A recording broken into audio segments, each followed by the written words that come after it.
महाराष्ट्रात मुख्यमंत्री कोण असावं, महाराष्ट्रामधलं प्रशासन कसं असावं, महाराष्ट्रामध्ये पोलीस महासंचालक, मुंबईचा पोलीस आयुक्त कोण असावं, महाराष्ट्रातल्या कोणत्या खात्याकडे, नेत्याकडे कोणती खाती असावीत, महाराष्ट्रातला कोणता व्यापार कोणी करावा, हे सगळं दिल्लीतून मोदी शहा ठरवत आहेत. आणि आमच्या महाराष्ट्राचं नेतृत्व हे त्यांच्यापुढे माना झुकवून उभा आहे, जी हुजूर करत आहे.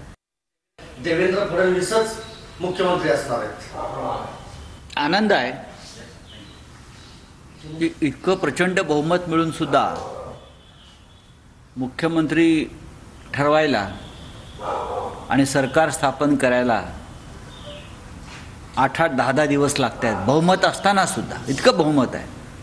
मग भाजपकडे आहे, त्यांच्या मित्र पक्षांकडे आहे, पण मुख्यमंत्री ठरवण्यासाठी त्यांना बैठकावर बैठका घ्याव्या लागतात. पण आता जर मुख्यमंत्री कोणी ठरला असेल तर आम्ही त्याचे स्वागत करू. राज्याचा मुख्यमंत्री